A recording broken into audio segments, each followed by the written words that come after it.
What is up, guys? Vince the Prince back again for another week 10 of fantasy advice. Whatever you need, I'm here for you.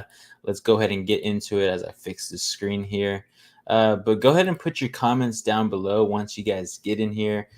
Anything fantasy you have, injuries, waiver wire, trades that you're possibly getting before the trade deadline comes in a few weeks. For most of y'all, it should be week 11. So if you have any trades that you need to get through within the next 2 weeks, now's the time to do it. So if you need any advice, let me know. What are you looking to get? What do you need? I'll be here for all of it. But as of right now, before any comments hit, I'm going to go ahead and talk about some quarterbacks. I know if you guys have already watched AJ's video that he released today at 12, you got some quarterback information there. But of course, I'm going to go a little bit more in depth as we got some stuff here to go and ramble on about. But here, I'm going to go, of course, with my man, Tua Tagovailoa. Again, he's rostered in 55% of leagues, so he might not be in your league.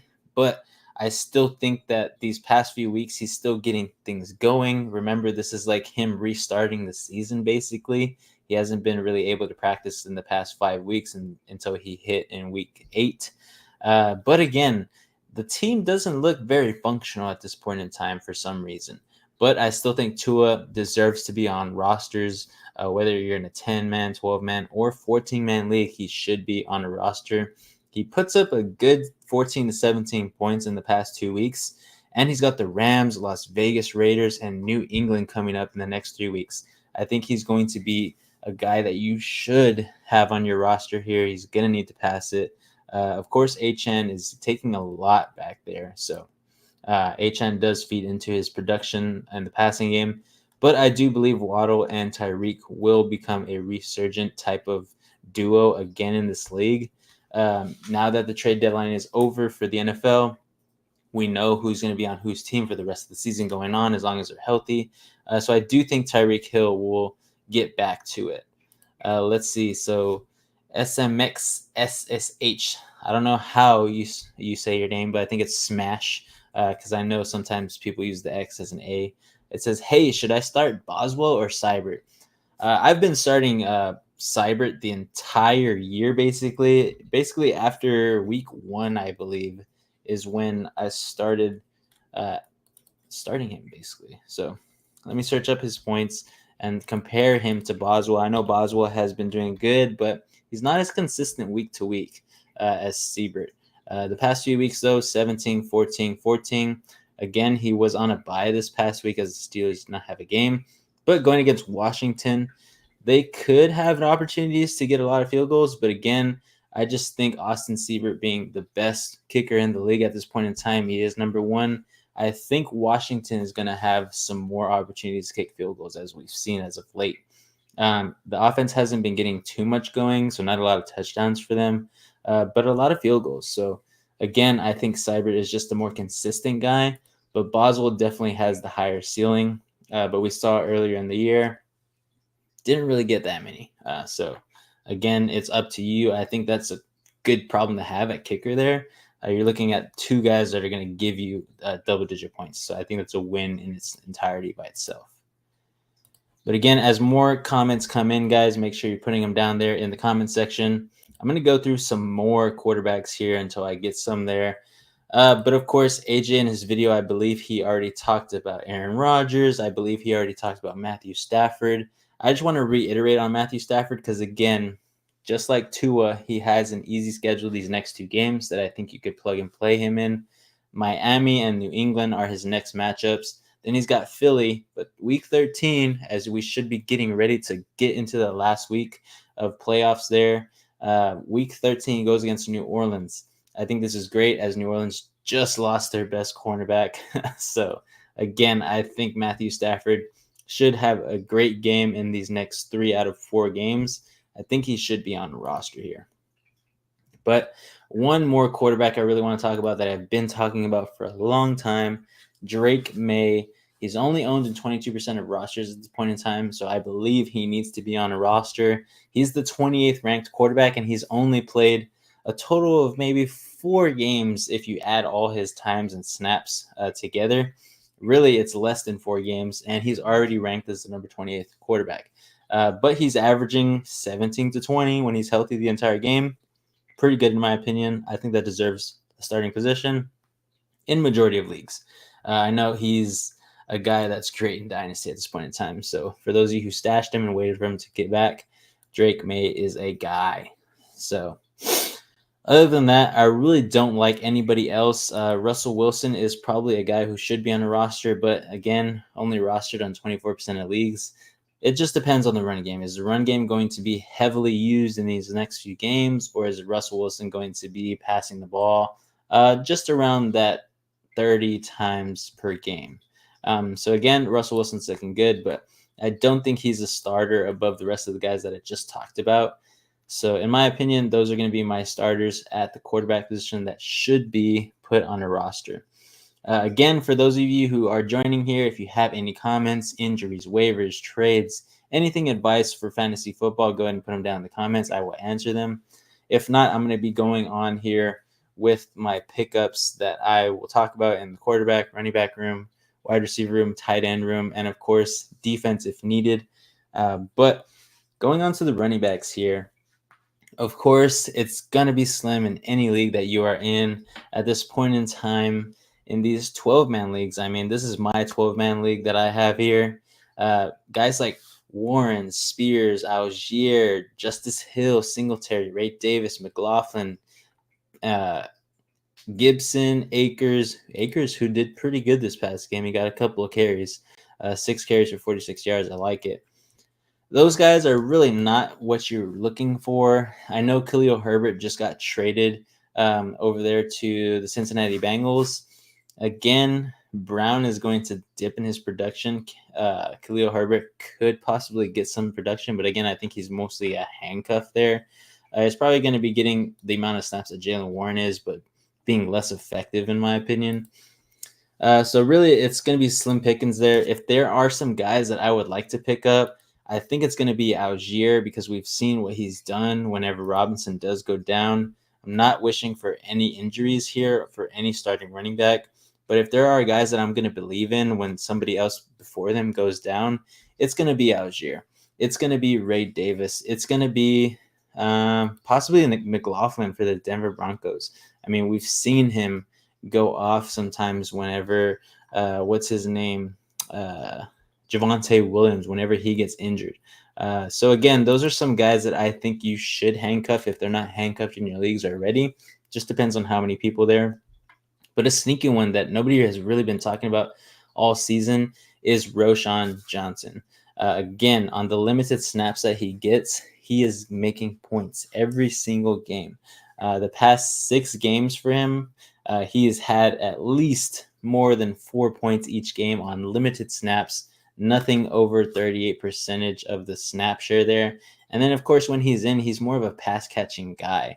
He's not really getting the rock to run it in there, but he has scalped some touchdowns in the run game whenever, Mr.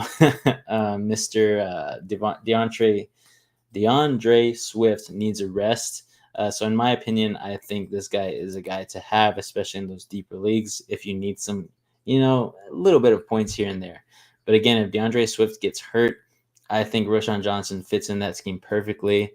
Let's get to this comment here. Carchizzle, what's up, man? How you doing? It says, drop Andrews for Taysom Hill or Hunter Henry. I would drop him for Hunter Henry. But again, Taysom Hill is pretty enticing. But again, it's all game script for him. Hunter Henry is a part of every game script, whether they're down or they're leading. Hunter Henry is always going to be a target there for Drake May. So Hunter Henry is the more boom guy for me. And he's also the more consistent guy. So I think overall, he's just a better guy to add here if you're thinking of dropping Andrews. But if I'm not mistaken, I think Andrews has been doing well besides this past game. I think he got 4 points this past game. But before that, 15, 20, and 14. I know that they have some extra pieces there, and maybe that's why his production is dipping. But I still think Mark Andrews is a guy that should be on a roster. They're going against Cincinnati next, then Pittsburgh, the Chargers, which is a tough matchup, and then Philly again, another tough matchup. So I understand, I guess, the worry here. But again, I still think Andrews is a top tight end in the league. It just depends on, of course, who is going to be getting the ball more often there. So we have to see how that offense is going to shake out. He says, also, I have Love on bye. Should I use Drake May or Stafford or Cousins? I think I'm going to go with Drake May here. In my opinion, since they're going against the Bears here, I think it's going to be a great matchup for them. We've seen a lot of teams put up good points on the Bears, but we've also seen a lot of teams not put good points up. But I think here going into Soldier Field, I think the Bears have a little bit of a chip on their shoulder, but Drake May also does too. So in my opinion, I think Drake May will continue to get the ball to who he needs to. He's a very smart quarterback. IQ is very high. He's good on the run as well. So I think I'm going to go with Drake May here over Stafford. This next game for Stafford could be great against the Miami Dolphins, but again, you're taking the risk and waiting all the way till Monday. We don't know how Stafford's going to play, as we saw him have a slow start against the Seahawks. So again, Miami could step up this game, give him a hard time. I think I'm going to go with the rookie here to get more points. Plus, he also has better running ability. Chisel says, do you think Love is a good enough QB rest of the season? He's a great quarterback. But again, we've been talking about it on our past videos. If you haven't been tuning in, Love is a guy who is very gunslinger type, So in my opinion, I think it's going to be a give and take. Some games he's going to have a great game where he gets 25 plus. Some games he's not even going to reach 20, like this past game. Again, the rest of the season, though, is tough for them. So I think that's the reason where I think if you could trade him on this bye week to somebody who possibly wants to take a chance on him, possibly a Packers fan, I think you do it. I think you try to get somebody else. I think you try to go after guys who are in that upper echelon. Not so much Lamar Jackson, Josh Allen, or Jalen Hurts, but try to get like a Jaden Daniels. Try to get a Joe Burrow who just had a great week. Other than that, I mean, there's not too many guys that are in that mid to upper echelon that I would try to get for Jordan Love. But those are some guys in that area that I think you could possibly have. If you want to, you can even go after Patrick Mahomes, who's very consistent. But again, the boom is not there for him. This past game, we saw it. It's just, is this offense going to be keeping up like that? So, again, you can go after many guys, but in my opinion, those are the guys that you should go after. Alrighty, so I'm going to go ahead and get to some wide receivers here.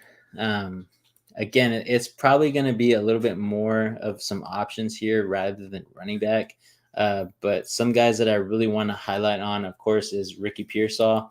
Again, he could be starting to carve out a role for himself there. He had 11 points before the bye. So going into this week against Tampa Bay, I think with McCaffrey coming back, it's going to dip in his production, but it's still pretty good to take the chance on him since Ayuk is out. Again, I'm just not really sold on Ricky Pearsall, but I know some people are. He is at the top of the waiver wire for a reason. Again, they do think that he's going to get some production. But let's go with Pareko here.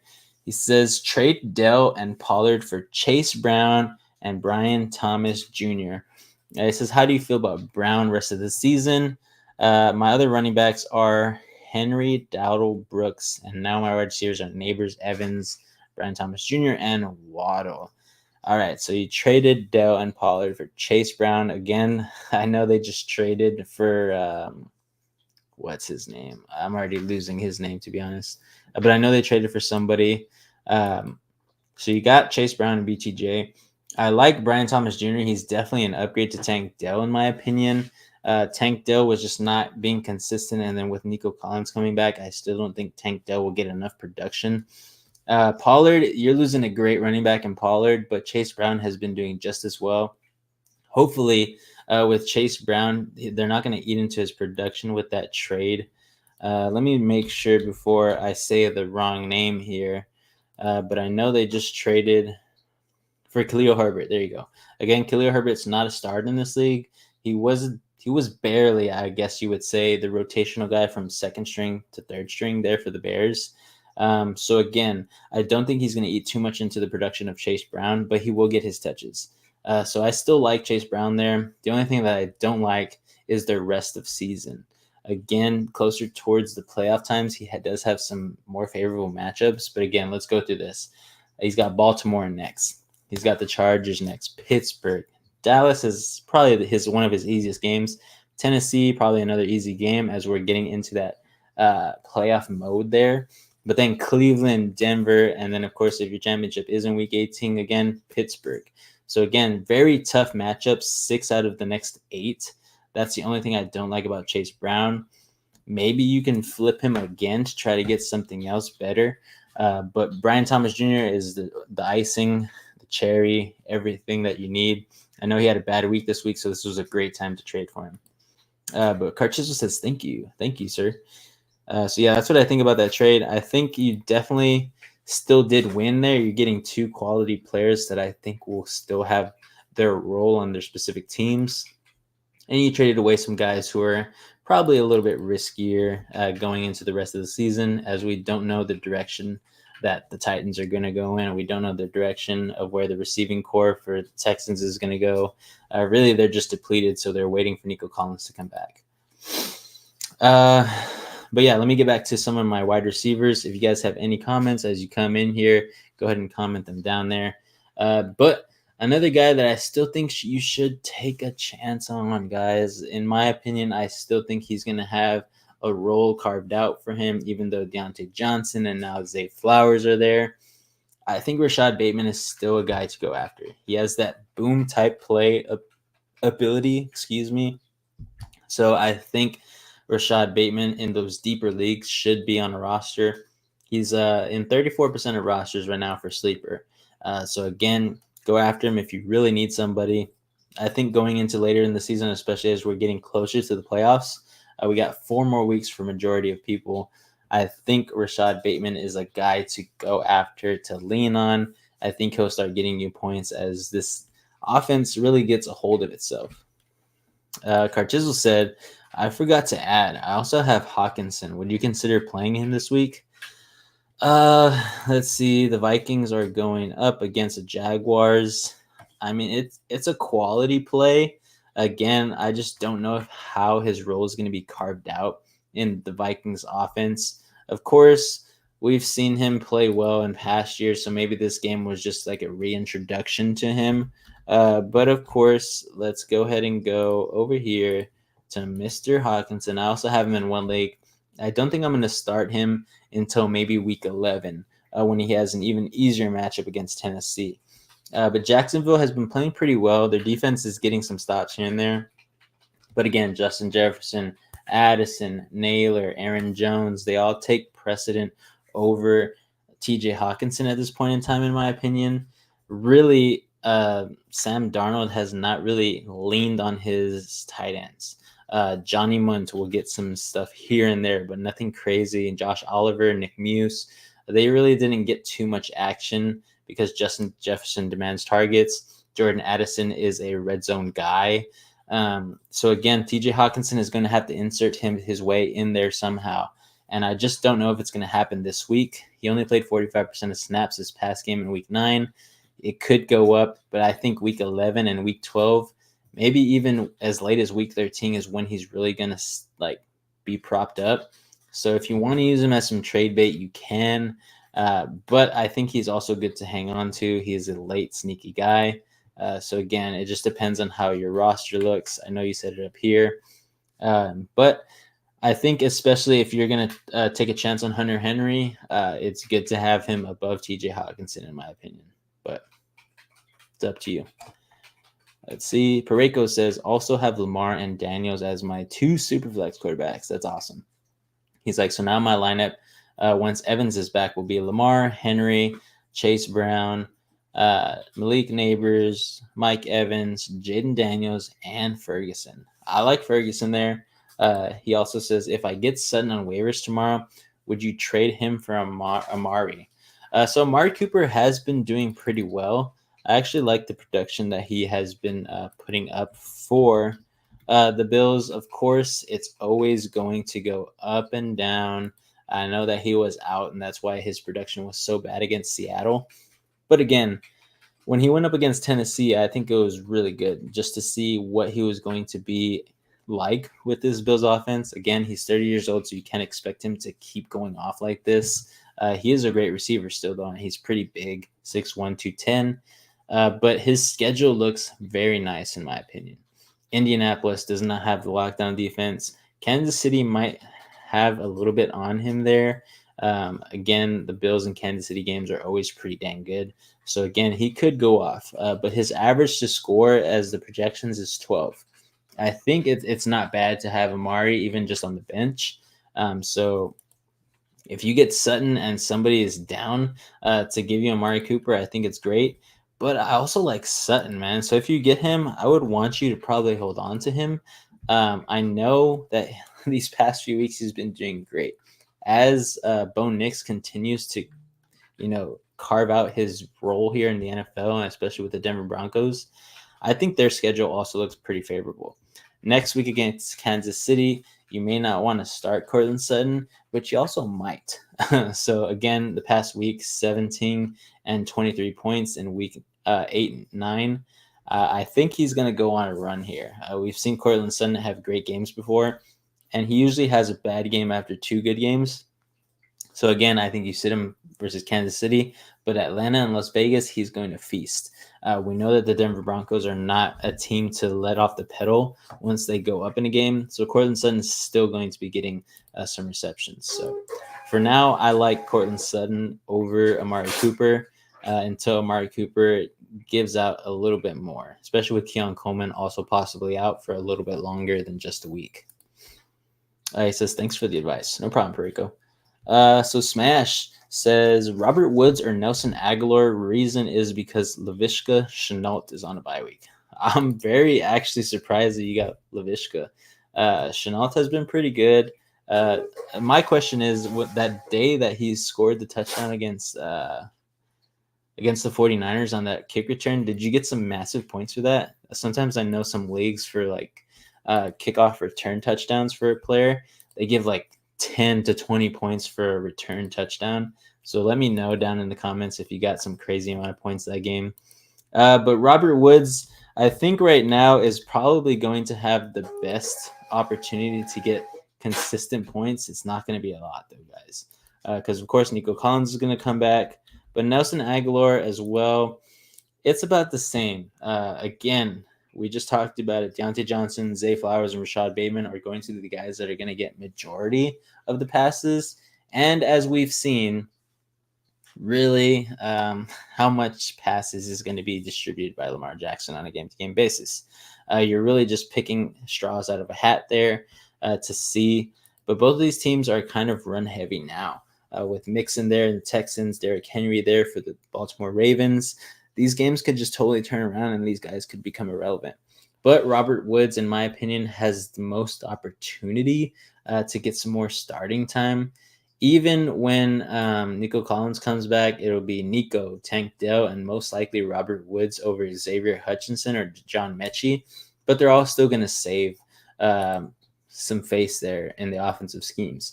Robert Woods is just a little bit older. But Nelson Aguilar is not that much younger. I think they're like 1 year apart, in my opinion. Cannot remember, to be honest. But again, see if I can test my knowledge there. But yeah, I just feel like Robert Woods is the best bet. I think the Texans pass a little bit more in situations they need to because of the close games that they've continued to have. But Nelson Aguilar is not a bad guy to have in those deep rosters. But I think Robert Woods is my guy to go to there. He's just shown a little bit more consistency for me compared to Nelson Aguilar. But yeah, again, guys, if you have any more comments, questions, let me know. I'm reading every single question. And as soon as it kind of gets dead here, I'm going to go ahead and probably join my buddy AJ, who's on TikTok, So if you have any more questions that you want answered on TikTok later on, AJ should be live about, I think he usually goes to like an hour or 2 hours. So if it gets too slow here, I'm going to go ahead and relieve him just a bit and join him there. But let's go ahead and see. I'm going to keep continuing on my wide receiver ads here if you really need them in those deeper leagues. Of course, as we've seen, some guys like Joshua Palmer just resurge every now and then. These past 3 weeks, he's been getting some good, consistent points. Only owned in 18% of leagues, but the past 3 weeks against Arizona, New Orleans, and Cleveland, who are not the best defenses at this point in time, 10.3, 9.2, and 14.3. This past game against Cleveland, he got a touchdown. I really like to see that, especially since they just added, I know they added somebody. I think they were trying to add somebody, but maybe, no, I'm just thinking of Mike Williams. Yeah, Mike Williams went to the Steelers, not the Chargers. I think he didn't go back home. But Ladd McConkey, Quentin Johnson, and Joshua Palmer. In my opinion, Joshua Palmer is going to continue to carve out a role here. He is a young guy. So again, here and the Chargers are still trying to find that spark with every single person. But Justin Herbert is getting better and better every week at getting the rock consistently to his guys. The only thing that I don't like about Joshua Palmer is that he gives up some snap percentage there when the Chargers go ahead and go into their deeper packages with the dual tight end. I know that Hayden Hurst and Will Dissly kind of get out there sometimes at the same time. So again, that pushes Joshua Palmer out from getting more targets, more snaps. But Joshua Palmer is still a great guy in those deep leagues if he's available. Even a guy to trade for. If you're like in a dynasty or something like that, trade a 3rd round pick, trade a 4th round pick. I don't know how many picks you guys get per year, but in my dynasty, we only have 3. But I've heard some people saying 4 and 5. Fourth rounders and 5th rounders is a good pick to trade for some of these guys who are younger. But other than that, I've been believing in this guy. I've had him stashed for a while, and he finally showed out when he got some good percentage here. It was against Tennessee, so again, I'm not going to overhype it or anything, but Kendrick Bourne. Kendrick Bourne is 29 years of age. He came off the ACL injury, I believe, is what it was. But against Tennessee, he put 8.1 points. For a guy that's been on IR for a long time and has been continuously getting more snaps on a game-to-game basis as he recovers and makes sure that he's 100%. This past week, 6 targets, 4 catches, 41 yards, 8.1 points. They're going against Chicago and the LA Rams and Miami in the next 3 weeks. I think Kendrick Bourne continues to carve out a role here for the young rookie and Drake May on the Patriots. So that's a guy in those deep, deep leagues that should be available. He is like literally 2 scroll downs for me on my mouse, and he should be right at the top there for you. But other guys that are going to be in those deep, deep, deep leagues, I mean, of course, I'm looking at guys like, even if Luke McCaffrey isn't there, who hasn't really been getting too much opportunities, guys like Greg Dortch, who are kind of getting in there every now and then, getting targets, mostly used on punt return. But again, they are out there. Maybe even kind of like Van Jefferson. He's only owned in 2% of leagues. He should be out there. The past 2 weeks, he's got 9.5 and 10.2 points. After this bye week, everybody should have forgotten about those weeks in week 7 and 8. So again, coming into Washington and Baltimore in these next games where they're going to have to be passing it more often than not, I think Van Jefferson still gets some playing time, even though I think that Mike Williams is going to be there. Again, I still think Van Jefferson is the better option, but Mike Williams still needs some time to reacclimate. So in those deep, deep leagues, if you really need somebody, I think Van Jefferson has got to get at the wide receiver position. Other than that, I'm going to try to get you guys one more guy. I'm looking at Jalen Polk here, but he really hasn't done anything too often. Maybe even Jonathan Mingo. We've seen that he just got traded to the Cowboys. Again, he needs some time to acclimate, but he was not really used with the Carolina Panthers. I mean, now that he is on the Cowboys, let me go ahead and pull up their roster here. I know that he's going to get some playing time. You don't trade a 4th round pick with a swap of the 7th to a guy that you're not going to use. So again, they have CeeDee Lamb, Jalen Tolbert, and Kevontae Turpin. Turpin is pretty good, but I do think that they're going to want Jonathan Mingo to get in there. So if he's not picked up in those small amount of leagues, he's only owned in 3% of leagues. I think you should pick him up. It's better to try this out because he's going to a new offense. I think Jonathan Mingo could possibly find himself a new home here in the NFC East. The Dallas Cowboys will probably use him a little bit more than Turpin in most situations. Especially with Dak Prescott out, Cooper Rush is going to make new connections with new guys. And I think the departure or the inclusion of Jonathan Mingo from the departure of the Panthers to the Cowboys, I think this benefits him because now he knows Cooper Rush is looking for some good targets. This is my chance to get myself more acclimated in the team and put my stamp on the NFL. So again, Jonathan Mingo for you guys in those deep leagues, try to get him up. I think he's going to do good. He says, I got offered Kyler Murray, Laporta for Tyrone Tracy. Is that something you would consider? Week 12 bye week would be rough for me with Hall and Chase Brown and bye. Does Tyrone Tracy have a bye on the 12th week as well? No, he has it on the 11th. I think I'm going to keep Tyrone Tracy. Excuse me. I think the reason why he didn't have such a good week against Washington is because it was a more pass-heavy offense in that time. And Daniel Jones was running the ball a little bit more against that weaker defense. So he was taking his own. But I think against Carolina, Tyrone Tracy is going to do great. I think against Tampa Bay, he's going to struggle in that week 12.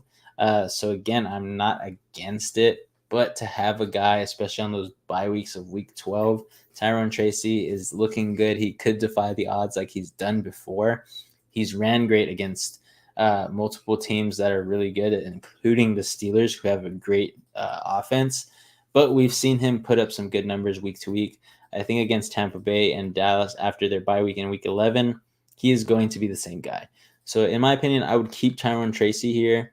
Again, it just depends. See if you can trade away somebody else. And if you're not getting a running back in return, if you're looking for some quality quarterbacks out there, try and trade for guys a little bit better than Kyler Murray. I know he's looking good right now, but I don't know how long he's going to keep it going. Again, this past week in Chicago was one of his most horrendous games. That's more of the guy that I remember. Again, so the New York Jets are next on their schedule. I think he'll do good against them, but again, he's just too much of a roller coaster, in my opinion, at this point in time. Again, he could have a really great game, but again, also with a lot of these teams coming up being divisional games against Seattle, against the Rams and San Francisco going into those playoff weeks, I think it's going to be tough. He has more tough defenses in the late schedule for him. So I think I would stray away from Kyler Murray. That's just me. I could be biased, but again, that's just my opinion there. Let's see. Don't think I've skipped any comments. Yeah, good. All right. So yeah, getting back to those wide receivers, those are some guys that I think you could get in those deep leagues. So if you guys are just joining in or you guys are going to rewatch this later, let me know down in the comments. I will get back to your comment as quickly as possible. But those are some guys in some deep leagues that I think should be available for you guys. Again, I told you guys 2%, 3% of leagues. They should be available unless you're in those small percentage of leagues where you actually need to get those guys. But yeah, there's a lot of guys deep down here that could definitely help you getting consistent points these past few weeks. So if you need the help for guys that are not getting you close to double digits or double digits, I think these are the guys to go after. But alrighty here, back to my favorite section, the tight ends. I mean, again, Johnny Smith, Hunter Henry have been doing great. I know that Taysom Hill is coming back. He did score 16 points this past game. But again, like I said, he's always wishy-washy. It's all in game script. And it was Carolina, guys. Atlanta, Cleveland in the next two games should be a little bit more tougher for him to get some quality points. But some guys that I really have been talking about lately, Will Dissly. I know he had a bad game this past week, but I still believe in him. He's an ex-Seahawk guy. He's going to be used in that offense. They're getting creative there in the Chargers organization. I really like it. But some other guys that probably you're not looking at. but you should be looking at Jatavion Sanders, the rookie from Carolina. Again, we've seen so many people leave. It's literally just Xavier Legette and Jatavion Sanders. Those are the only guys that are going to be getting passes here.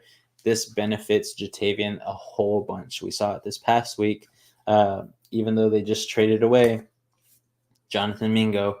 Jonathan Mingo, again, was not really a factor there for the Panthers, so Jatavion Sanders should be averaging some double-digit points more often than not. They have the New York Giants next. I think they should do well this week. Then Kansas City, Tampa Bay, and Philadelphia. Those are going to be his tougher matchups. But again, who else are they going to rely on? It's going to be tough. Jatavion Sanders is a guy I think you should go after if you are in those deep leagues and you need a tight end. Only 7% rostered, so I think he's a great guy to get, especially with all the departures. Dizzle, what's up, man? He says, what's up, Vince? How's it going, man? Love to see you here. Soon I will be going to TikTok with AJ, as it is a little slow here on YouTube today. Not complaining, because I know that TikTok is going off for sure. But I see a few of you guys more coming in. I'm on my favorite subject here, tight ends. Love it. But also another guy to pick up, in my opinion. He had a bad game this week, so I think if you're either going to trade for a tight end or you're just going to pick somebody off the roster, I think Tyler Conklin is still a guy to get. The Jets really did not use him too much in this past game, but it was a tough game against Houston. It was a nail biter, as I guess you could say. So against Arizona and Indy in the next 2 weeks, I do think Tyler Conklin will get more back to that double-digit types of points here and there. So in my opinion, I like Tyler Conklin still. He's still a guy that's going to get targets, especially in those deeper leagues if you need a tight end. Dizzle says, I'll ask a few questions. Go ahead, man. You need the help after I beat you this past week. I'm just kidding. So should I move Terry for Olave? I think you should still have Terry rather than Olave, in my opinion. Terry is just a great wide receiver at this point in time. He is connecting very well with Jaden Daniels. I don't think you move on from him. Again, he's been averaging – he's a number 7 wide receiver. In my opinion, Olave is doing great. But again, injuries are going to kind of keep him down. We saw with Derek Carr is really not the best. Again, he only had that second target there based off that catch, 13 yards, got injured. It happens. He is young.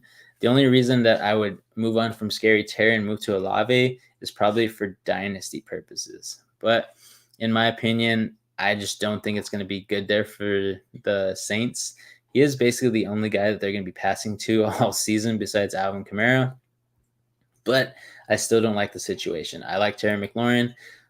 Really big offense there in the pass game.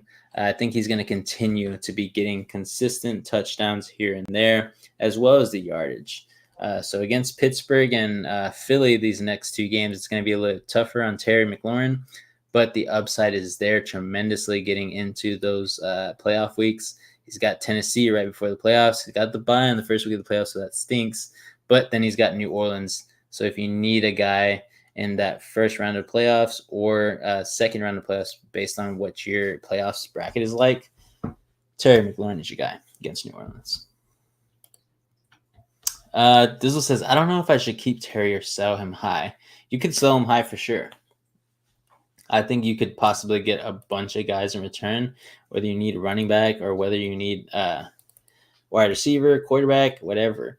I mean, some guys that I think you could honestly get from him, depending on the league, because, of course, you know how trades go in the Gold League. But, again, in your other leagues, if you need running back, get Montgomery, get Tony Pollard, get guys that are very consistent on the week-to-week basis. I mean, these guys are averaging the same amount of points, if not a little bit more than him. So those are guys that you could get if you need a running back and you have a lot of wide receivers, and Terry McLaurin's basically like your wide receiver 3 or something like that. Those are a lot of guys that you can get. Some wide receivers. You could get Jalen Waddle, who's looking a little bit better. Tyreek Hill hasn't been the best. I still think Keon Coleman is a guy to go after. We're just kind of waiting to see what happens with his wrist. But, of course, I think when he comes back, he's going to be there. Amari Cooper and him kind of run off each other, so love it. But Brazil coming in at the right time. Look at you guys. Love it. He says, yo, what up? What's up, Frizzle? Dizzle also says targets for Terry not great, but a lot of touchdowns. Yes, so I think that's what really benefits him. If he's not getting a lot of targets, they're going to use him in the red zone. So that's the good trade-off that you get there. He's already had 2 games this year where he has 2 touchdowns and 2 other games where he at least has 1. So in my opinion, if he's not getting touchdowns, he's getting targets. That's just usually how it goes. Really, the run game is pretty established there too. So again, it's just not looking bad at all. I think he's still going to be consistent getting the points that he needs. It says, who would you target for Terry? Yeah, it just depends. But he says playoffs are 15 to 17 weeks, no buys. Yeah. So I think, I said that wrong a little bit. But then again, it just depends on your playoffs, because I know some teams start in week 14 and they have 2 weeks per round. So again, I kind of try to fit everybody's playoff schemes. But he says, I want a different wide receiver in full PPR. So let's go through some of these guys here. Again, for the number 7 wide receiver, you want a guy who's going to be consistent for the rest of the year. So this is where I really look at the schedule coming into play a factor here. And a guy that really stands out to me is Darnell Mooney. He's a number 12 wide receiver. He has a decent schedule going into the next few weeks, especially in those playoff weeks. Other guys that I'm possibly going to look for with the echelon of what McLaurin has done this year is probably like Devontae Smith. Devontae Smith has been a very consistent receiver as soon as he's gotten to the league. Another guy is Brian Thomas Jr. If somebody were to trade you for that, I would love that for you. Zay Flowers, who's finally finding his own here. And then, of course, T. Higgins. We were going to see if he was going to get traded today, but he didn't. So I think as soon as he's healthy, I think those are guys to go after, because when he's healthy, I mean, he can go for 29, 30 points, or he could go for a minimum of 16 to 18. So again, you're not losing too much there. But even if you want to add in like a little guy that you have off the bench and you want to get something better, go after guys like Garrett Wilson, who I know you love. You might have him already in that league. But CeeDee Lamb, Puka Nacua, all those guys, Drake London, if you like that too. But really go after those big guys, just adding in another piece there so you can have another wide receiver that's very effective, very consistent. Frazil says, my wide receivers are Olave, Smith, Zay Flowers, Xavier Legette, Pop, Douglas. It's not a bad wide receiver room. I wish you had like a true number 1, because Zay and Olave are really not the true number 1s in my opinion. So maybe that's possibly what you could do. Maybe make a trade. He says, should I look to pick up Ricky or Jennings or Quentin Johnston? So I haven't really kept up with Quentin Johnson. I don't really know how to say his name, to be honest.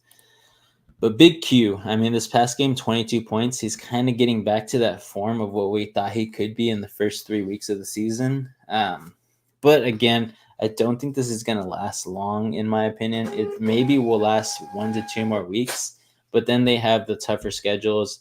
I don't know if Quentin Johnson is going to keep catching those deep passes that really get him all his yards, basically. But he had a great game. I won't say anything against it. Jennings and Ricky Pearsall, I think, are going to get overshadowed by McCaffrey coming back. Whether he plays 20% of the snaps, 40% of the snaps, 60% of the snaps, or maybe even up to 80. I mean, he's been practicing for a while. He's been getting his cardio up, as of what I've heard. So again, the game script is going to be based around McCaffrey, because right now, as AJ has said, every NFC West team is in their own heads now. It's basically up to you if you want a playoff spot. So again, with McCaffrey here, I think he's going to overshadow Ricky Pearsall and Juwan Jennings. So maybe go after Quentin Johnson here, and then try to trade away some guys that you feel that you could trade away to get a true number 1. Because that's not Quentin Johnson, it's not Olave, it's not Devontae Smith, and it's not Zay. Even though these guys can get you up to 20 or more points a week, I still think I want you to get a guy like Nico Collins. I want you to get a guy like, even though he's not playing well, like Tyreek Hill. Just guys who you can really, really, be proud of to put in your roster, and you'd be like, all right, I know this guy's going to give me at least 18 points for sure. No doubts about it. No, nothing. So yeah, going after those big guys like Jefferson, St. Brown, Jamar Chase, pretty much Antonio or AJ Brown too. But again, just injuries have been taking him out as soon as he's getting right back into it. So it's hard. But again, I like your team. I think it's good. I just don't know if when you're getting into those playoff times, if these guys are going to be consistent for you. Because I've seen Devontae Smith put a dud, seen Zay Flowers put a dud, seen Olave put a dud. So again, that just scares me for you. I don't want that to happen to you. Frizzo says, also my running backs are thin. Mixon, Bijan, Bixby. Thinking about picking up Estime, Cam Akers, or Trey Benson. So if there's a guy that you should pick up, these are the guys that are on my free agency wire here. I was telling more people in the beginning to get those guys that are kind of like the pickups in case somebody goes down. I was Gibson, McLaughlin, maybe a Cam Akers, as we've seen him do well. So that's probably the guy that I would get if he's the only guy that's on your waiver wires at this point in time. So again, Cam Akers seems like the best bet there, but again, try to get in those trades. You only have maybe like 2 more weeks as it's week 10 already. Week 11 is the last time that you can trade. So try to get somebody who's trying to, ramble to get a trade going just because they're feeling unsafe about the playoffs coming up. So try to get somebody who's a little skittish. Try to fleece them is what we say here. He says, I got all the Garrett Wilson, and he was a hit this year. He's wide receiver number 5, basically, right now. So, yeah, he's doing pretty good. He had a great game this past game. That amazing catch. It was awesome. But he says, would you move T for Mike Evans? I'm locked in playoffs, so you can wait. I like T. Higgins, so I think I would wait. I think he's on a more dynamic offense. Mike Evans, when he comes back, again, we've seen him just put some duds. But again, we've also seen him put some good games. And the only reason that, let me get his stuff up here. Bang, bang, bang. Oh, for some reason, he's not even showing up. Maybe it's because there you go. I think it's because they have their bye week. But basically, we've seen him go for 23 points. We've seen him going for less than 5 points at 3.7 one week against a tough defense. So again, it just depends on matchup based. He's going to be the lone wolf there, basically. But now he really has somebody to take the heat off him. Kate Otten. They did lose Godwin. So again, that was really the guy that was keeping him in limbo for somebody not to be on him, like the cornerback ones. But now it's going to be Mike Evans at the age of 31. He's not the quickest wide receiver, but he is very tall, and he's a pretty big guy. So again, I think he's just more of a one-dimensional type of wide receiver now. He's more on those mid to deep routes, not really those intermediate or short routes that you really want him to be on in this kind of games. So again, I really don't know how he's going to do. I think I would keep T. Higgins, who is more of a versatile wide receiver and gets a lot of targets. I mean, sometimes even more than Jamar Chase. So I think that's more valuable. Again, though, Mike Evans has the touchdown ability, but so does T. Higgins. So I think I'm going to stick with T. Higgins here. I think that's what I would do if I was in that situation. It says, Vince, did I just hear a printer? Yeah, my significant other is right over here. She's printing stuff for her business. Sorry about that. Yeah, she's making this face. But Jordan Mason have any value? No. In my opinion, he doesn't. The only reason that he would still have value if you want to keep him on your bench is because Christian McCaffrey might go down, but Jordan Mason might go down in the same game. So again, his value has plummeted for me. If you haven't sold on him or dropped him yet, you maybe would probably do it now since McCaffrey is coming back a little bit healthier, even though he could re-aggravate his Achilles inflammation there. I just feel like he's going to play the rest of the season regardless. He's going to deal with it in the off season. He's finally rested up for like basically 10 weeks. So again, I think he's going to come back and play. He's going to play the rest of the season regardless of the injury risk. I think the 49ers are going to want him to play. I think he's going to want to play after waiting to be out so long. So again, I think McCaffrey is going to reinsert himself and he's not going to leave. So That's just my opinion with Jordan Mason. I think he's just a backup now. Ray says, just trolled AJ on his live. I bet he loved that. He says, I also pulled over earlier today for the first time. Got caught running a red light. Rave. What have we told you, little man? You can't be doing that type of stuff, especially if you want to fly the straight arrow, get to where you want to be later on. Of course, it's just a ticket, but even if you got a ticket or a warning, you got to be safe on the road. It's the easiest way to get yourself screwed over. So don't be doing that, man. Make sure you stop fully even at the stop signs. I know a lot of us are pretty bad about that, but you always got to be aware of your surroundings. He says, so would you package Smith and Flowers to get a top wide receiver like Nico or Hill? If someone will even do that, though. Yeah, I mean, I would possibly do it, but you're also possibly not going to get the same points back. So I think I would probably use some other guys, only use one of them, maybe ship off Olave and either Smith or Zay, or maybe even just Zay and Leggett or Zay and Pop Douglas to try to see what you can work with. Remember, always start low ball them, see if they go for it, because if they go for it, you're better off lowballing them and trading away less than trading away your top guys at the first start of it. So again, Smith and Zay can go for like 50 points combined some weeks, but some weeks they can also go for 25 combined. So again, if you're going to get a top wide receiver, you want to make sure that you're, not spending and giving away too much, because you want to keep your team intact as well. You don't want to trade it all away for just one guy. He's like, I swear it was yellow, though. It's okay, Rave. That happens sometimes. But if you have to push your foot down on the pedal when you see it yellow, that means that it's going to turn red. So, it's been yellow for too long, and you pushing down on that accelerator there is because you probably should be pushing on the brake. So just keep that in mind. Frazil says, so McLaurin is on waiver. What? So he's like, so do I drop Bixby for him or keep Bixby and pick up McLaughlin and Cam? Oh, McLaughlin. I read that wrong. I thought Terry McLaurin was on there. Bixby has been going through a little bit of some rough patches there.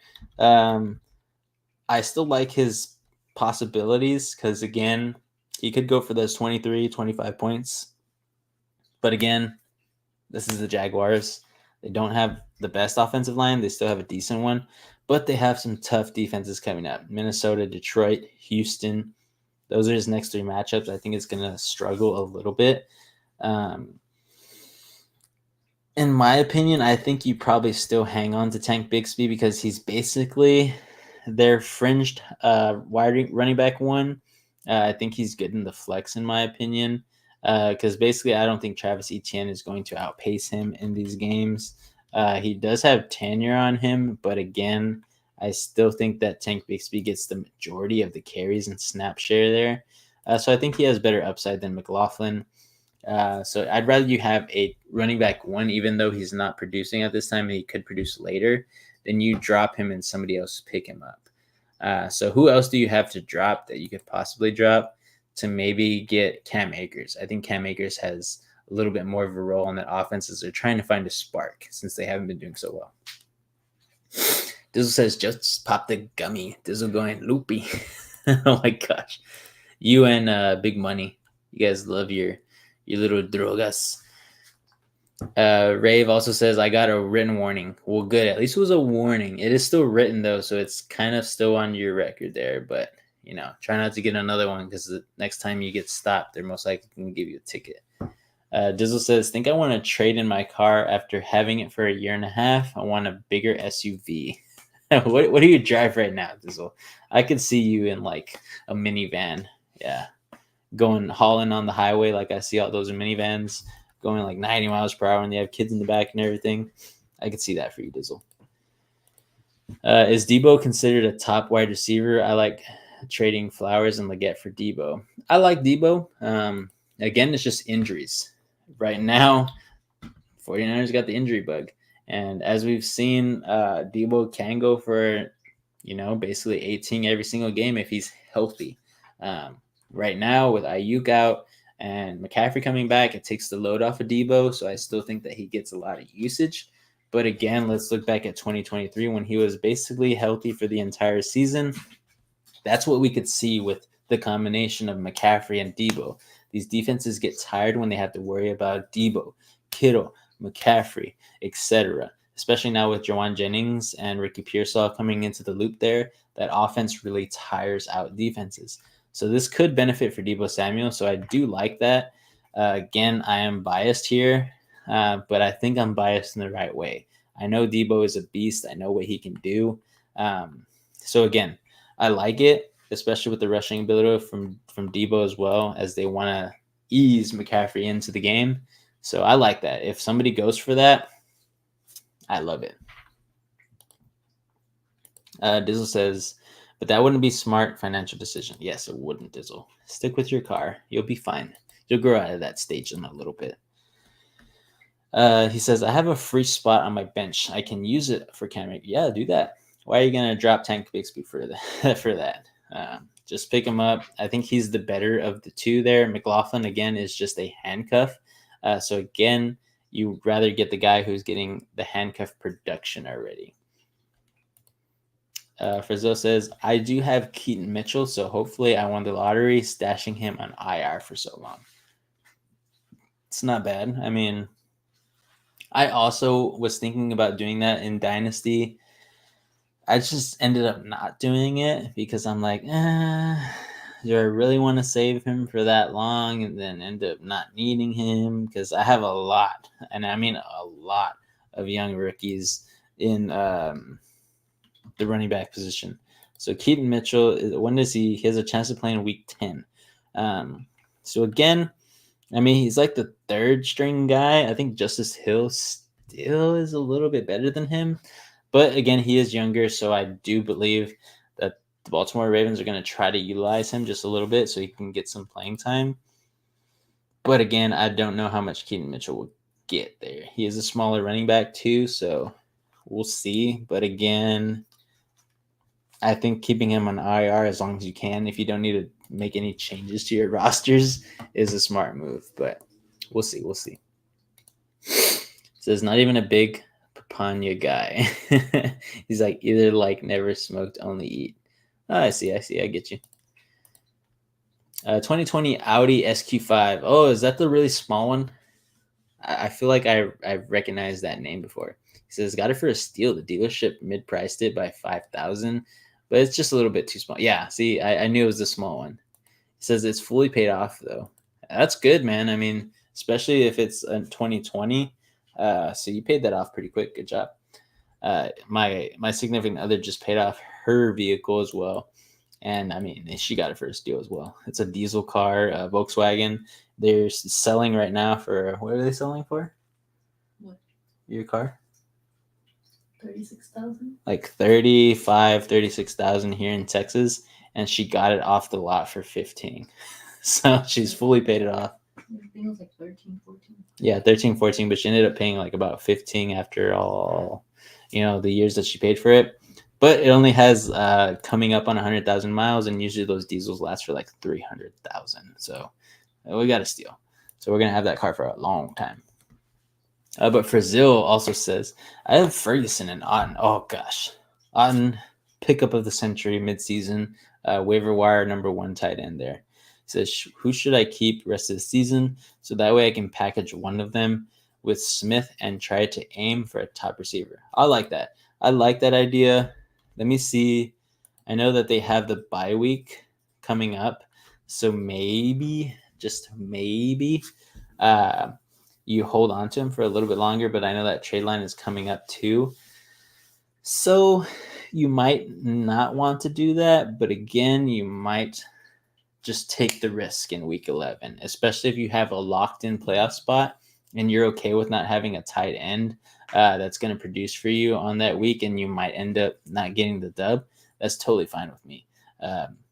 Cade Otton, in my opinion, is going to be a dime the rest of the season. I mean, the past 3 weeks, 18, 29, 21.7. I love it. I have him in 2 leagues as well, and I'm not taking him out of the starting lineup until his bye week, of course. there you go. So I'm going to go ahead and talk about a few more tight ends if I can even get them up here. He says, think I'd rather hold since I'm 3-6. Okay, so you're not having a locked-in playoff spot yet. I would hold, yeah, especially since you need those wins now. K-Dotton is a great guy to keep in the starting lineup. On his bye, Ferguson is a great guy to put in there. So I like it. I like it. Says who would you say has been RB1 so far this year? Well, let's go pull it up. I think Saquon Barkley has an opportunity to maybe be that number one guy. He's the number 3 guy right now, but he's, he hasn't been very, I guess, touchdown relevant as you would say Derrick Henry has. Again, every other game is when this guy gets a touchdown. Derrick Henry pretty much gets them every single game. Mixon pretty much gets them every single game. Bijan Robinson really doesn't get them every game. So again, there's a lot of guys that would be like running back 1. In my opinion, I still think Kamara's running back 1 because he actually is. I think he is. No, he just moved down to the number 2 running back position. In my opinion, it's Kamara because, again, he is on a team who has a horrible O-line. Derrick Henry has a great O-line. Saquon Barkley has a great O-line. Mixon has another great O-line. Alvin Kamara has a total crappy O-line, and he's the number 2 running back, number 4 ranked overall in fantasy. That's just my opinion there. So, again, I could be totally biased, but I think he's earned the number 1 spot in my opinion.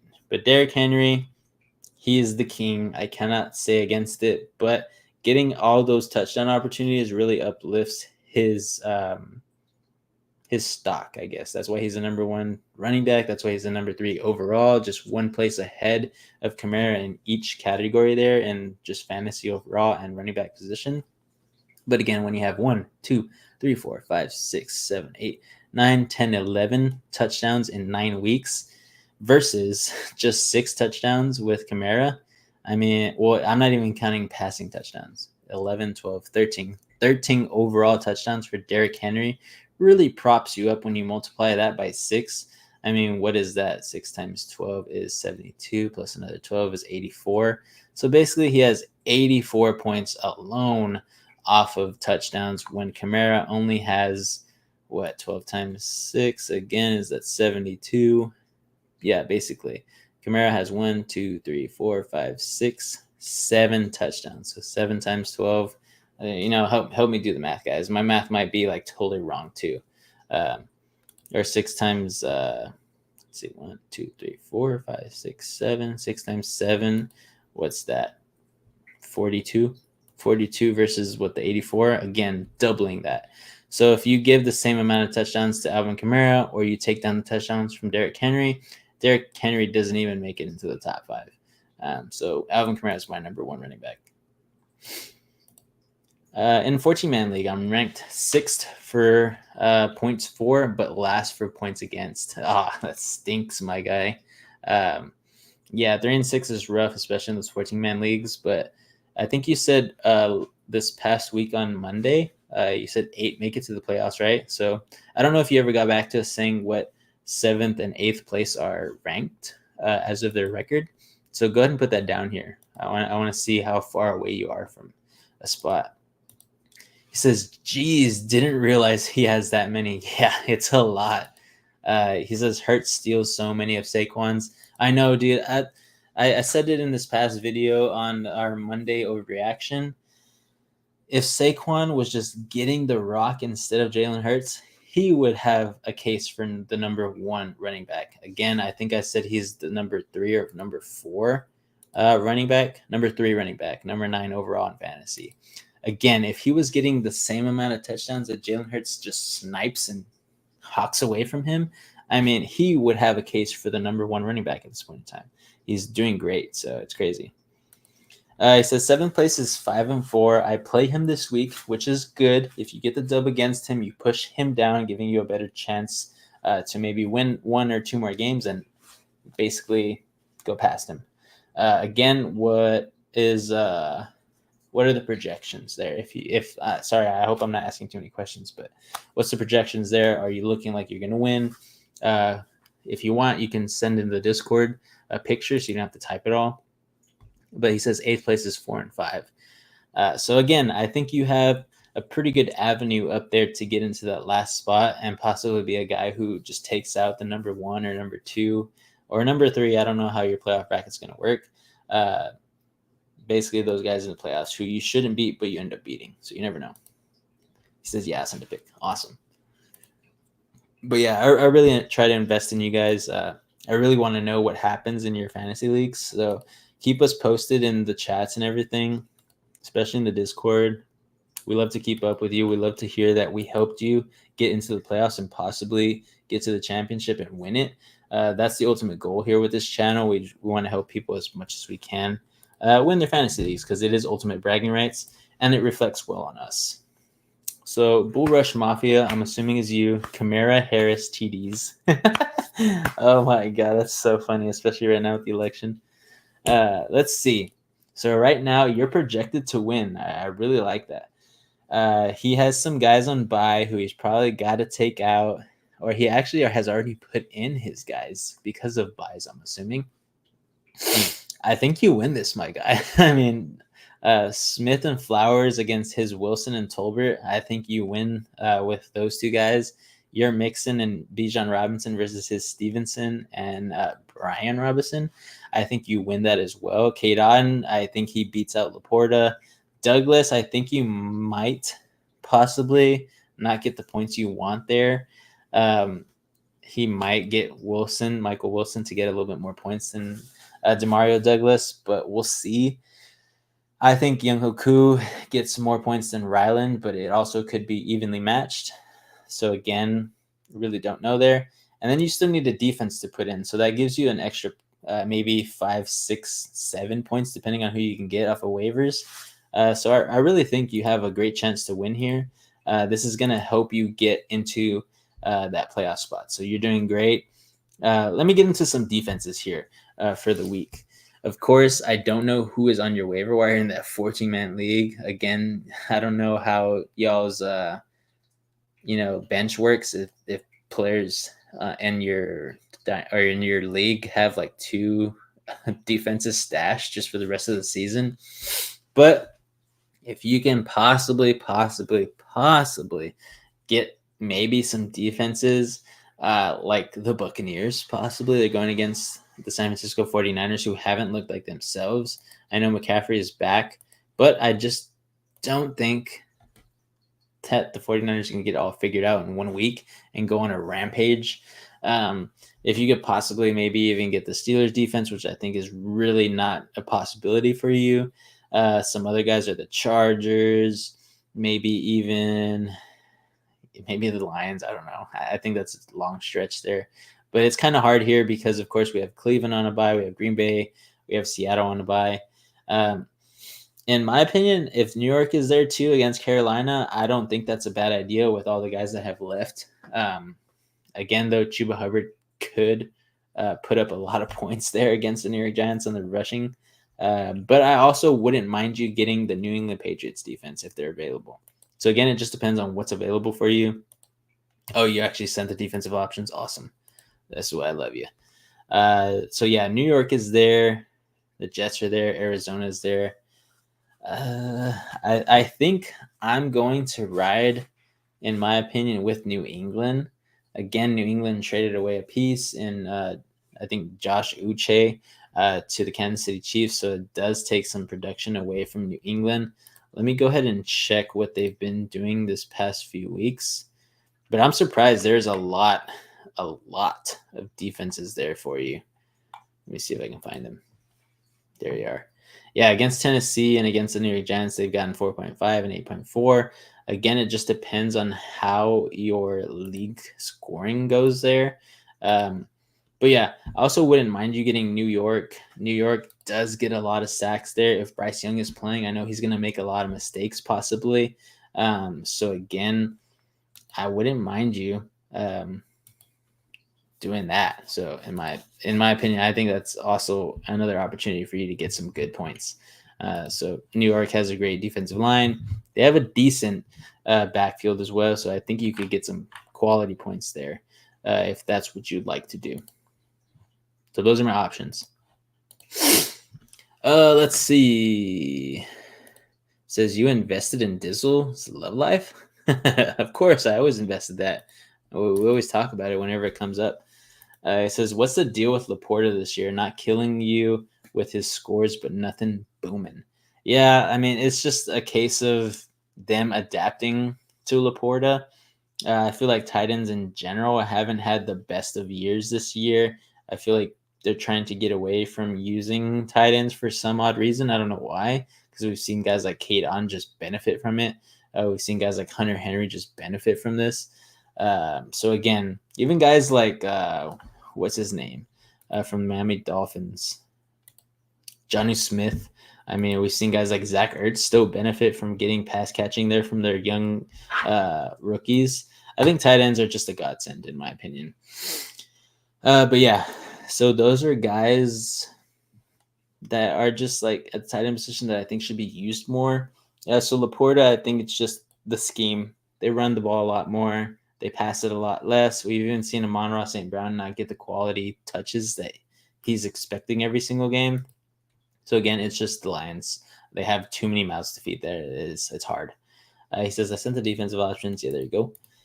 Dropped the Pats defense after a donut last week. I might go with the Jets defense. Yeah. I mean, 0 versus the Titans. Joke. I mean, the Jets aren't the best either. They're going against, I believe, Arizona Cardinals. Let me make sure I got that correct. Yeah. So again, it could be a tough game. Don't know. Could be an easy game. But yeah, we'll see. New York Jets do have a decent defense as well, even though they have some injuries and some guys who are not playing up to their contracts. Frazil says, how do you feel about the Cardinals with the addition of Baron Browning? Baron Browning is good, but I don't think it makes them that much better. They do have a good backfield. I will say that with Budda Baker and everything like that. But I just don't know if they're going to be getting all that pressure that they need to against the Jets. Again, they could do some great packages where they send in Budda Baker and a couple other defensive backs to get some sacks in there, get some pressure on the quarterback, cause some turnovers. But again, their linebackers and defensive line crew is just not the best. So that's why I really don't like them as a defense.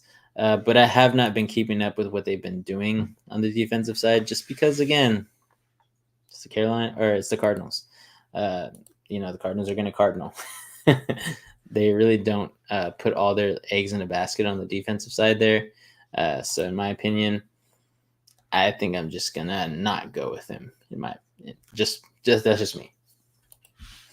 Plus their schedule looks juicy in my opinion. That was the potential defense I was gonna try to pick up.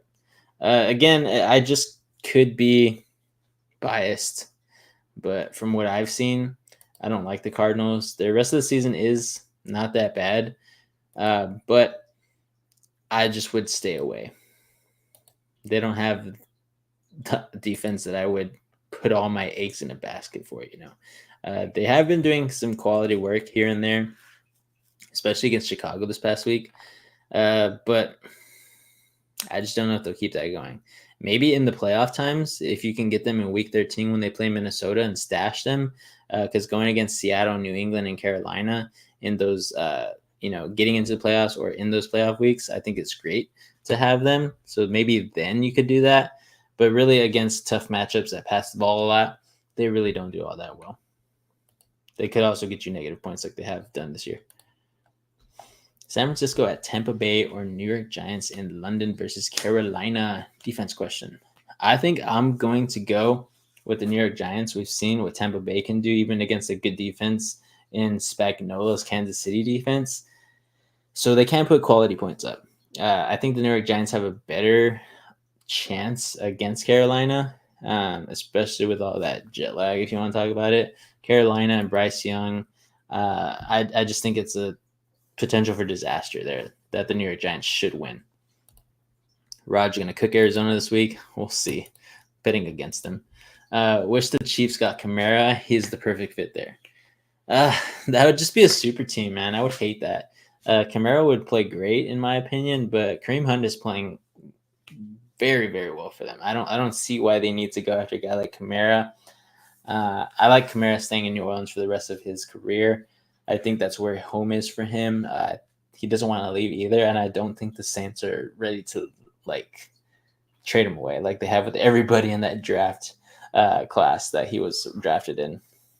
Yeah, it would be so weird to see Kamara in a different jersey.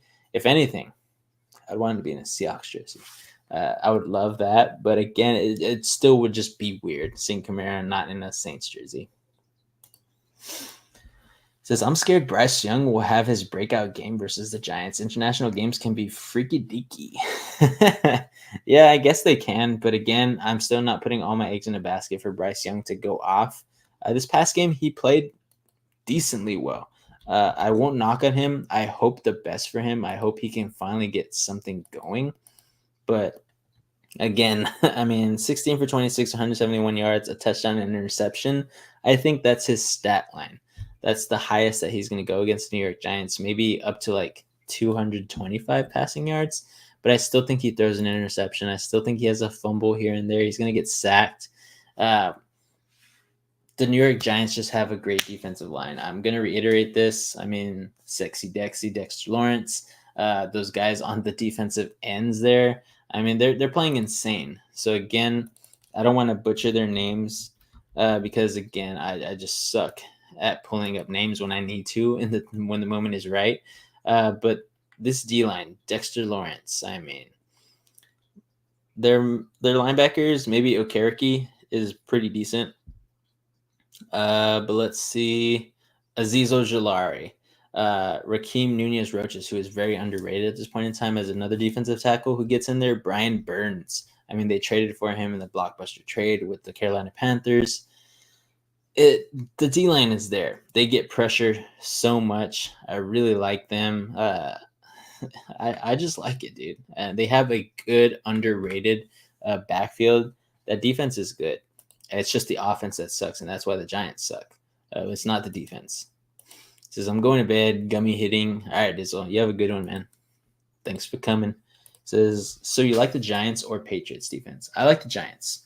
I definitely like the Giants for sure. I think they can get some good quality points for you against Carolina. I mean, come on, guys. You think Carolina is going to do what Washington did and put up 20-something points? I don't think so. I think the New York Giants get to Bryce Young a lot. I think it's going to be a sack fest like it was this past few weeks for them. Just in case I can't get the Giants, who would be my second option? So let's go see. I'm going to go back to your picture that you sent here. I mean, Kansas City is not a bad option as well. I'm surprised that they're on there. I know that they give up quite a bit of points, but let's go ahead and check it out. This past week, they got 5 against San Francisco and Las Vegas. They've gotten double digits on New Orleans as well. Denver is a tricky team. They have a good defense themselves, but I don't know if Bo Nix can really chef it up against the Kansas City Chiefs and Spagnuolo. Again, it's going to be a great matchup, but I just don't know if Denver will get it to really put up a bunch of points on them. Other than that, I really don't like too many of your options there. Because again, yeah, I just really don't. I think it's either going to be the New York Giants or Kansas City Chiefs for me there. I don't believe in the Jets. I don't believe in Arizona against the Jets. Again, because they're getting a little bit going on the offense there. Don't believe in Miami against the Rams, pass heavy. Don't believe in New England against Chicago. I think they could possibly get it going since it's going to be a rookie matchup there. I think Caleb Williams really wants to go off in this game. And so does Drake May. Again, always the first time that these two rookies meet up, whether it's these rookies or other rookies, they want to play their best game because they want to outdo the next rookie. So again, I think this could be higher scoring than you think. So I'm going to go with either Kansas City or the Giants. Giants are my number one. Kansas City is probably next after that, just based off matchup. But all right, boys and girls. If there's no more questions in the next 5 minutes, I am going to get off. Over here for me, it's already 8:20. It gets dark here now, like at 7. So it's pretty crazy. Been on for an hour and 20 minutes here. But yeah, if you have any last minute questions, I will be taking them for the next 5 minutes. After that, I will be clocking out. got some stuff to do before the night gets going. And then, of course, everybody here in NSP gets up before 6 a.m. So AJ gets up at 4, Reed gets up at 5, I get up at 6. So yeah, we start early. So we also got to get some other videos prepared. I have my power rankings video that I got to get to. So I will be recording that tomorrow after go make some moolah at work, basically. So if you have any other questions, go ahead and put them down here. For those of y'all who need some more help here, I'm going to go ahead and go back to those wide receivers that I was talking about earlier. For those of you guys who are in a 12-man league, these are possibly guys that should be there for you. So I'm going to go with Joshua Palmer. He's only owned in 18% of leagues. He should be available for you. Kendrick Bourne, who again is only in 3% of leagues. I think he's going to carve himself out a role there with the Patriots. He's been getting involved more and more. He's finally eclipsed into 75% of the snap share in the past 2 games. So again, I think he's going to continue to get targets, continue to get points. And of course, if you really want to take the chance again, since, Joe Flacco is the guy, I think Alec Pierce can obviously get out there, get some points, get some touchdowns. Again, it was just a case of having a tough matchup against Minnesota. They go into Buffalo next week, which is probably another tough matchup. But I still think with the amount of snaps that he's getting, Alec Pierce could be a beneficial guy for you in those deeper leagues. But other than that, I mean, these other guys, you're really going to start taking a risk. Yoshivas has been pretty consistent, but really it's when he gets a touchdown, when he actually has good points. But let's see, Frizzle says, would you start Murray or May this week? I think you could possibly start Murray, but again, I just don't know how he's going to do. He's a week-to-week guy. Against the Jets, it might be a little bit tough, but it also could be a fairly easy game for him. They are fighting to keep the number 1 spot there in the NFC West, so I think he's going to go out on all cylinders. I think I'm going to trust Kyler Murray to get the boom type of points, but he also could bust. Drake May is very consistent. I don't think that the Chicago defense is going to slow him down. I think he's a quality guy to at least get 17 points this game, as long as he stays healthy. Of course, we saw that concussion risk that he had this past 2 weeks, but he healed pretty fast. So I think I'm going to go with Drake May as your guy to lock in on to get you those points that you need. But if you need those quality, like high-level points, I think Kyler Murray is a good guy to risk it on.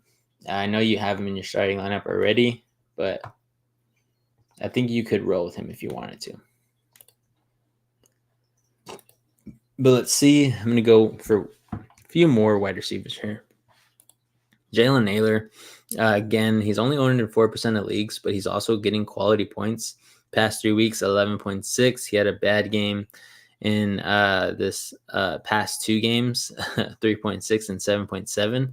But again, it's just based on his snap percentage here, and it's all based on the game script. So again, when he's in, he's getting targeted. So that's the good thing. So if his snap percentage continues to go down and down, again, he's not a guy that you want. But if it continues to go back up, I think Jalen Naylor is a guy that you should stash at least. Robert Woods may be another guy who's pretty sneaky. We've seen him go off from game to game here, but with Nico Collins coming back, he's probably not a guy that you want to pick up. But another guy who hasn't been talked about enough, he's only owned in 2% of leagues, guys. 2. But with Russell Wilson here, I know they just got Mike Williams, but Van Jefferson has carved out a role here. He reminds Russell Wilson of Tyler Lockett, basically, and that's why he's getting receptions and red zone touches here. With Russell Wilson as a starter against the Jets and the Giants, 2 New York teams, which is pretty cool. 9.5 and 10.2. One of those is padded by a touchdown, but again, he's getting the targets, guys. I mean, 3 in that first game with the touchdown and 5, so it's increasing with no touchdown, and he had more points. So again, Van Jefferson only owned in 2% of leagues. So if you need that help for a guy that could get you up to 10 points, Van Jefferson is there for you. Another guy, I won't talk about Tutu. Tutu Atwell is not going to be getting too many options there. But let me go down here.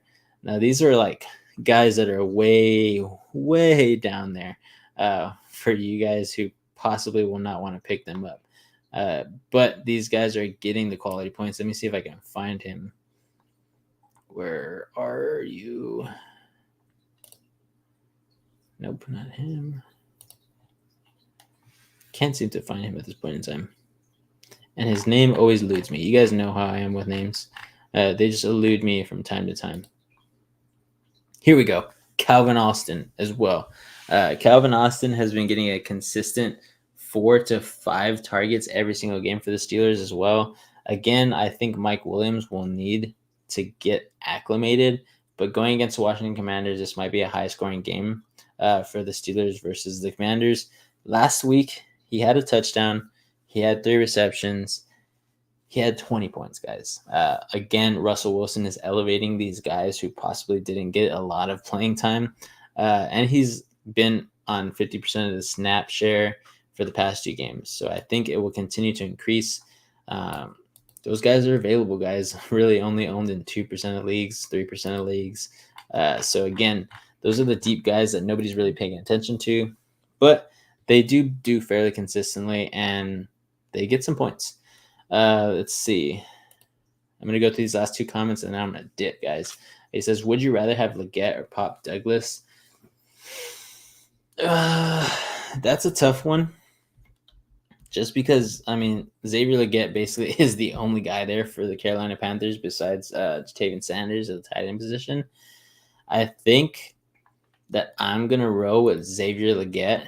He's been more consistent at giving double-digit points, and I think now that he's going to be the prime focus, I think it's really going to help him carve out a role there. 13 points in the past 2 games. Now with another guy leaving. Of course, he is questionable, but I think he should be healthy. I think this just benefits him. So, again, young guy getting thrown into the prime spot here going into Germany. As you could tell, I mean, his accent is insane. But hopefully his gameplay can continue to be insane as he's got 3 touchdowns in the past 4 games. So I think I'd go with Xavier Leggett. I'd rather have him. I think he's a little bit more consistent at this point in time. And he says, how do you feel about Nick Westbrook-Akine being a super sneaky pickup? Let me go ahead and check him out. I know that he got a touchdown this past week. I actually saw that one live. 4 touchdowns in the past 4 games. Oh, my goodness. Only owned in 2% of leagues. Yeah, he is a sneaky guy. That is a great pickup there for Zoe. I'm down with you doing that too. I mean, their roster is also pretty depleted. Calvin Ridley, Tyler Boyd, Nick Westbrook-Akine. I haven't really heard too much about Tyler Boyd. How is he doing? Tyler Boyd. Yeah, horrible. Poor guy. I mean, I wish that he would have stayed on the Bengals, but again, you can't always stay where you want to stay. But yeah, Nick Westbrook-Akine is a sneaky pickup. I mean, 4 touchdowns in the past 4 games. That's amazing. So yeah, 7.9, 9 points, 11.9, and 16 this past game. It's going against a tough defense in the Chargers, but I think that benefits him because they're going to be focusing on Ridley and Tyler Boyd. I kind of like this. This is a good one. Good job for Zoe. I'm going to have to add this in some of my deeper leagues. Maybe I'm going to add this in my Dynasty League. So those of you who are in my Dynasty League and you're listening, I'm going to get him first. Nick Westbrook-Akine looks pretty good. In past years as well, he's also had this type of production to where he's very relevant, but not this relevant. So this is pretty cool to see, especially with a developing team like the Titans. They're going to go in a new direction. I would think they would hold on to Nick Westbrook-Akine if he's doing this well, especially with Calvin Ridley. That's a great pair to have. I like it for Zoe. Good job, man. But there you go, guys. I'm going to go ahead and head out here. I've loved talking with y'all so much. I think AJ has already gotten off of TikTok too, so he's probably burnt out. But yeah, I got some things to take care of here with the significant other. We got her business, as you can see our stuff back here. We got to pack some orders and stuff and have an early start tomorrow. So thank you guys for Zoe. Last comment here, he says, would it be crazy to drop Pop Douglas to pick up Nick Westbrook-Akine though? This could be Cedric Tillman type of pickup. I do like it. I just hope that the only thing is that he hasn't burnt out all his juice there. But I know that with their new basically starting quarterback, Mason Rudolph. Hopefully Will Levis doesn't screw it up when he comes back. But Mason Rudolph has been pretty good with him. So hopefully this doesn't mess up his production. I still think that what's his name? Leggett is probably the more safe pick. So maybe you go Leggett versus Nick Westbrook-Akine, but definitely keep your eyes on him still. Hopefully nobody notices him. But yeah, again, Frizzo, thank you for staying by. Thank you guys for who you're watching there. They're on Facebook, Twitch, and of course YouTube. Appreciate all the comments and appreciate the love. But as we always say here on NSP, guys, keep it grinding, man. But yeah, Frizzo says, got it, thanks. Yeah, there you go, man. But yeah, guys, I always say, keep on grinding.